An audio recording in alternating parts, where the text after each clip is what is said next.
Me gusta mucho Nou Barris y se me nota. Y se me va a notar. Yo sí que os quiero. Muchas caras conocidas, compañeros del Grupo Confederal, Ramón Espinar, secretario general de Podemos Madrid, Antonio Maillo, coordinador general de Izquierda Unida en Andalucía. Un honor intervenir después de Ada, después de Xavi, después de Alberto, después de Lucía, después de Elisenda, después de Ernest. Pero quiero daros las gracias a los militantes de Catalunya en Común, a los militantes de Podemos, que sois los que estáis haciendo la campaña más difícil en los parlamentos más difíciles. No es fácil cuando una campaña se presenta como si fuera un partido de fútbol entre el Madrid y el Barça, defender el sentido común, defender los derechos sociales y defender la soberanía, a veces sin grandes palabras, pero con grandes hechos. Vosotros y vosotras sois los que tenéis que hablar en el bar, en el centro de trabajo, en el centro de estudio, en los parlamentos más difíciles. Es un orgullo contar con una militancia como la vuestra, un verdadero orgullo.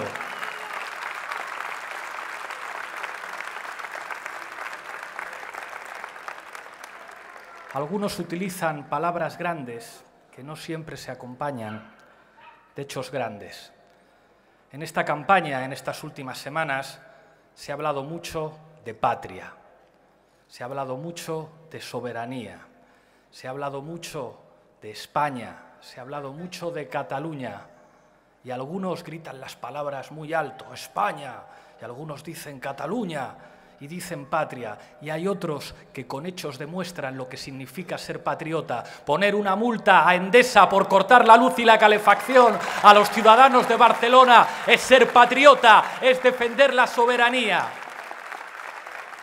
Sin necesidad de envolverse en ninguna bandera, sin presumir de ser mejor catalán o mejor español, sin decir la palabra soberanía, sin llenarla de contenido, haciendo, gobernando de otra manera y gobernando para todos los ciudadanos. Porque cuando Endesa le corta la calefacción a un ciudadano de Barcelona, no le pregunta si ha votado Ciudadanos o si ha votado al PDeCAT, se la corta y hace falta instituciones y una alcaldesa que diga hasta aquí, hasta aquí. Eso es defender la patria y defender la soberanía, defender a sus gentes.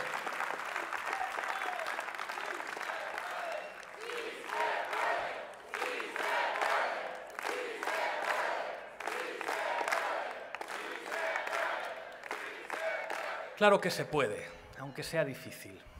¿Sabéis lo que hace Endesa con los políticos? Porque Endesa participa en las elecciones también. Se los compra. A José María Aznar se lo compró por 200.000 euros al año. A Elena Salgado, exministra del Partido Socialista, se la compró por 60.000 euros al año. A Miquel Roca, de Convergencia y Unió y padre de la Constitución, se lo compró por 308.000 euros al año. Y también se compró al cerebro gris del procesismo, al señor David Madí, por algo menos, 25.000 euros al año, pero también se lo compró. No son la única empresa energética que se compra políticos. Abengoa se compró al señor Borrell por 300.000 euros al año. El problema no es que el señor Borrell vaya a una manifestación con Vox, con Albert Rivera y con el señor Albiol. Tiene todo el derecho a ejercer su derecho de manifestación. Me parece muy bien que vaya a la manifestación con la Falange o con quien quiera, pero que no nos engañe, que no se hable ni de España ni de Cataluña, quien ocupa un escaño en Abengoa.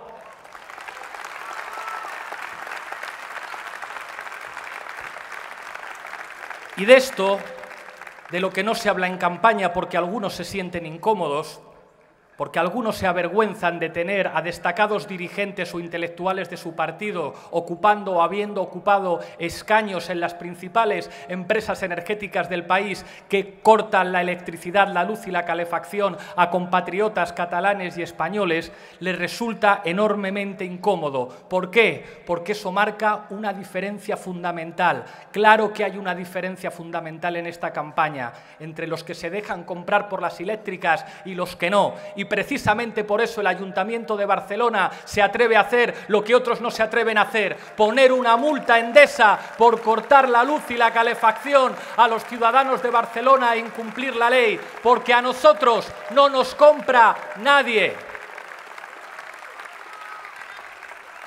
Los partidos con escaños en consejos de administración no nos van a dar ni media lección de lo que significa patriotismo, ni media lección de lo que significa la palabra soberanía. Los partidos que aprobaron el 135 de la Constitución con el apoyo de Convergencia y Unió, ni media lección de lo que significa la patria o lo que significa la soberanía. Que no se nos olvida con quién se puso de acuerdo el Partido Popular para sacar adelante el decreto de la estiba, con el PDeCAT, y a la semana siguiente no fueron a la reunión del caso Palau. Que algunos recuerden con quién pactaron. Defender la soberanía y la patria es defender la estiba, y no se nos va a olvidar los pactos vergonzosos que tuvieron algunos. En estos años, y esto hay que decirlo, porque es la verdad, se han constatado dos fracasos. El primero es el fracaso del bloque monárquico. Tenía razón Alberto Garzón, ¿cómo que constitucionalistas? Si ustedes solamente se ponen de acuerdo precisamente para arrodillar las atribuciones soberanas que mantenía la Constitución, si ustedes para asegurar el derecho a la vivienda no aplican la Constitución, o para aplicar un Estado social o el trabajo digno, ustedes no son constitucionalistas, ustedes son monárquicos. Y lo que hizo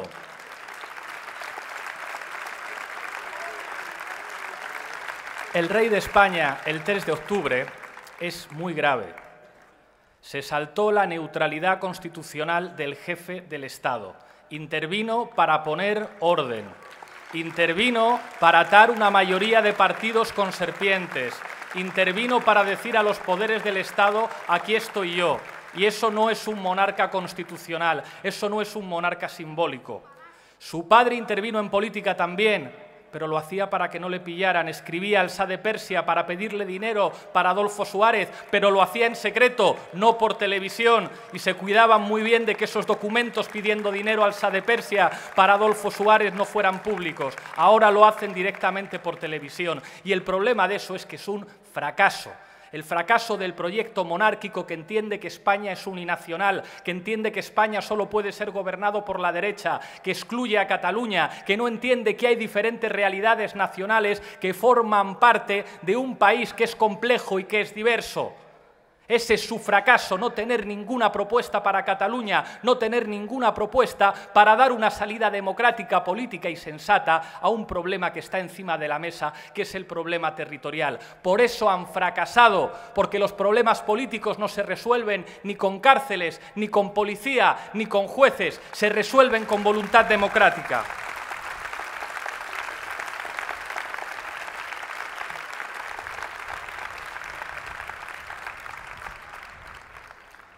¿Cuál es su proyecto ahora?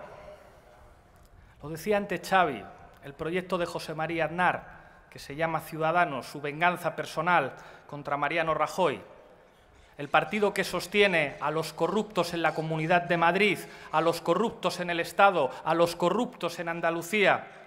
El partido que sostiene el fracaso económico de Montoro, que el propio Tribunal Constitucional le dijo que era inconstitucional su amnistía fiscal. Montoro, que está metiendo la mano en la caja de los ayuntamientos para tratar de compensar su ineficiencia económica con el superávit que generan los ayuntamientos del cambio, que demuestran que no solo les ganamos las elecciones, sino que gobernamos con más eficiencia económica.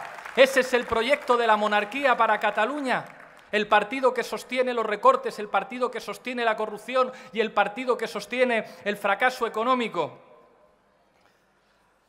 De azul o de naranja, la derecha no será nunca una alternativa política para Cataluña.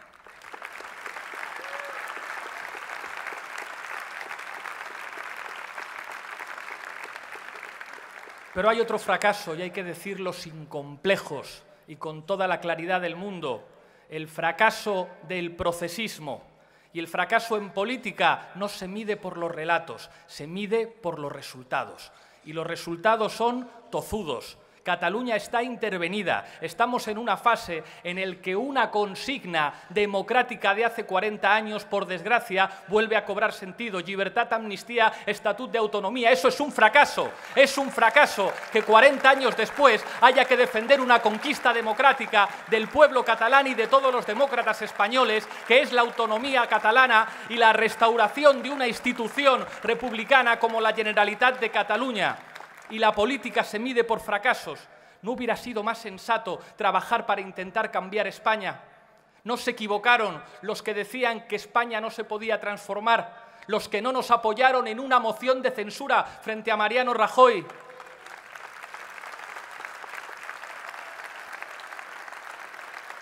A mí me dijeron que el hombre que mandaba a los diputados de la Generalitat en España era Quim Homs, y yo fui a hablar con él para proponerle un acuerdo para que intentáramos convencer al Partido Socialista de hacer a Xavi Domènech presidente del Congreso de los Diputados. Eso hubiera ayudado mucho al diálogo entre el Congreso de los Diputados y el Parlament de Cataluña.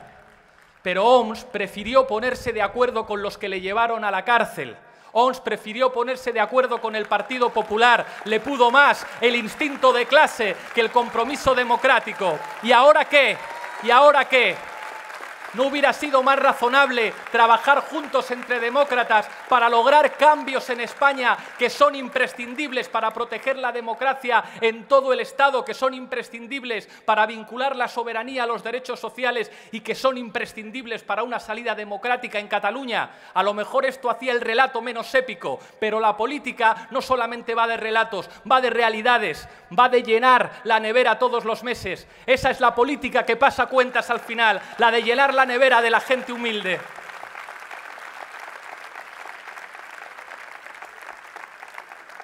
Algunos nos hablan con arrogancia y nos pretenden dar lecciones. Ni una lección. Hemos defendido que Cataluña es una nación y que España es plurinacional en cada rincón de España, sin ningún complejo. Fuimos los primeros en el mes de septiembre, antes del 1 de octubre, los que dijimos en Madrid: no queremos que en España haya presos políticos. Los primeros que pronunciamos las dos palabras. Defendimos las libertades civiles en toda España el 1 de octubre, diciendo que era una movilización política legítima. Y decirlo en Barcelona no es difícil políticamente. Decirlo en Extremadura, decirlo en Madrid, decirlo en Sevilla, decirlo en Castilla-La Mancha, sí. Y nosotros lo dijimos. Con todos los aparatos mediáticos en contra. Con todos los aparatos mediáticos del bloque monárquico en contra. Y con los aparatos mediáticos del bloque independentista también. Seguimos diciendo la verdad. En un momento de máxima tensión, organizamos una asamblea de parlamentarios en Zaragoza con representantes de diferentes fuerzas políticas que pensamos diferente, rodeados por fascistas, rodeados por la extrema derecha. Dijimos una salida democrática en torno a un referéndum pactado. Algunos nos decían: qué valientes sois de decir esto en pleno auge de un movimiento reaccionario. Lo dijimos por demócratas y por coherentes. Ni media lección de los que tienen a sus intelectuales sentados en los consejos de administración de empresas energéticas. Ni media. Y algunos se permiten seguir diciendo con una arrogancia vergonzosa que lo más parecido a un español de derechas es un español de izquierdas, o que cuando señalamos al PDeCAT no tenemos ni idea de lo que estamos hablando. Un poquito más de humildad y un poquito más de respeto a los que nos hemos jugado la cara en toda España para defender los derechos nacionales de Cataluña. Un poquito más de humildad.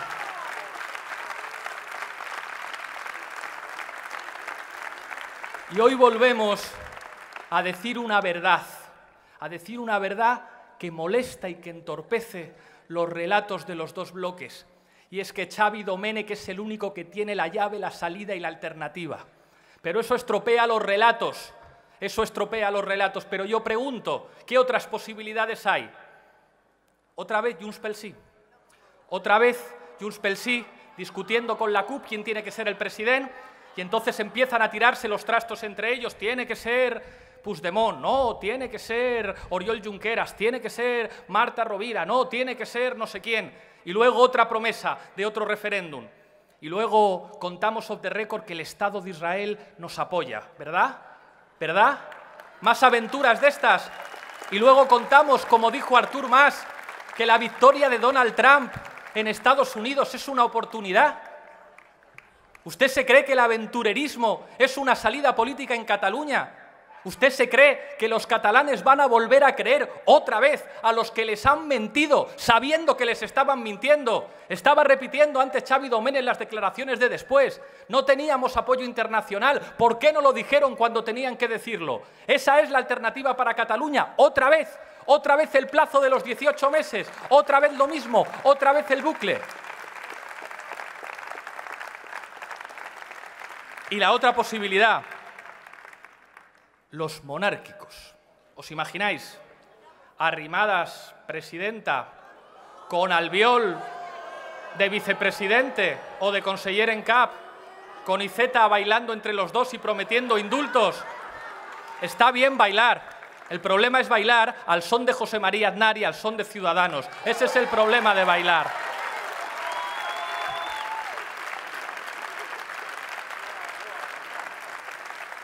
Porque, ojo,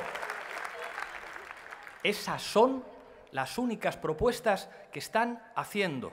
Volver al modelo Junts pel Sí con acuerdo con la CUP o un modelo de partidos monárquicos y anticatalanistas gobernando en España. Los defensores de una aplicación, a nuestro juicio, inconstitucional del artículo 155. Claro que hay una salida, reconózcanla, y es una salida que está tendiendo la mano. La salida de Domènech no es una salida de relato.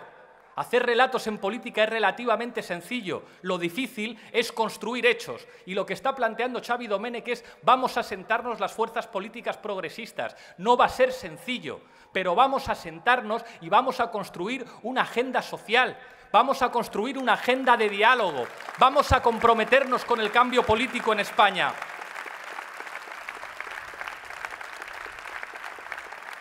¿No tendría más sentido, pregunto, un gobierno de reconciliación en Cataluña?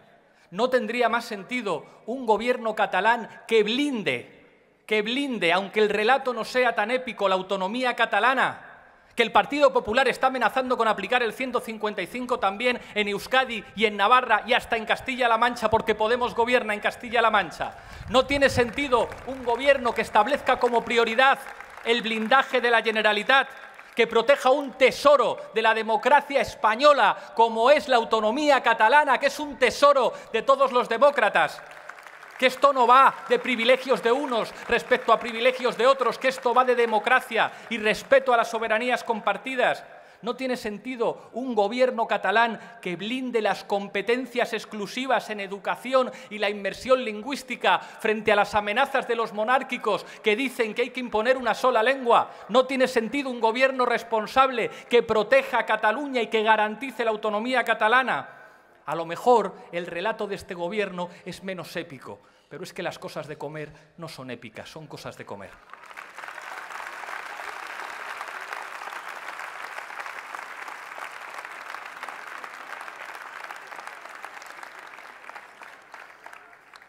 Hace falta, además, un gobierno que asuma una cuestión que tiene que ver con lo que Xavi llamaba el cómo, la recuperación económica.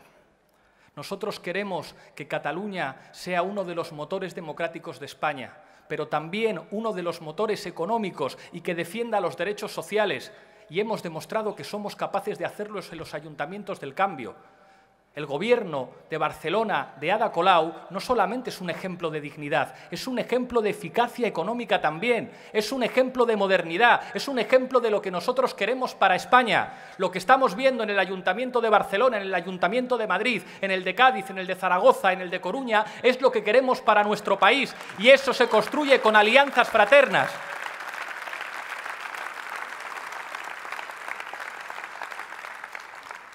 Dicen todas las encuestas que hay cientos de miles, casi 1 millón de catalanes que se lo están pensando. Yo sospecho, me imagino, que los que se lo están pensando están un poco cansados y cansadas del monotema, porque si no, no se lo estarían pensando. Y dicen los estudios que entre esa gente hay muchos jóvenes. Yo creo que esa gente sabe que las banderas están muy bien, pero no llenan la nevera, y creo que son conscientes de los límites de las promesas de unos y las amenazas de otros. Yo no les quiero pedir el voto, yo quiero pedirles simplemente que no se olviden de ciertas cosas, que no se olviden de qué fuerzas políticas tienen algunos de sus jefes ocupando los escaños de Endesa, de Abengoa o de Iberdrola. Yo les quiero pedir que no se olviden de quién llevó a cabo reformas laborales que les obligan a ellos y a sus familias a trabajar en condiciones de precariedad o a no tener trabajo. Yo quiero pedirles que no se olviden de quién pactó para cambiar con nocturnidad veraniega el artículo 135 y de quién les apoyó. Yo quiero que no se olviden de quién defiende el contrato único. Yo pido que no se olviden de los que dicen que los sindicatos son una cosa del pasado. Yo quiero que no se olviden de quiénes son los amigos de las eléctricas, que no se olviden de aquellos que señaló el dueño del Banco Sabadell como una cosa necesaria para detener a Podemos y a las confluencias. Y les pido que el día 21 no voten por venganza. Frente al voto de la venganza hay un voto de la esperanza, hay un camino de futuro y de esperanza para Cataluña que se llama Catalunya en Comú Podem y Xavi Domènech. Adelante, adelante, que el día 21 podemos estar más cerca del cambio en Cataluña y en España, que podemos estar más cerca de la recuperación democrática, de la defensa de los derechos sociales. Adelante, que con Xavi podemos.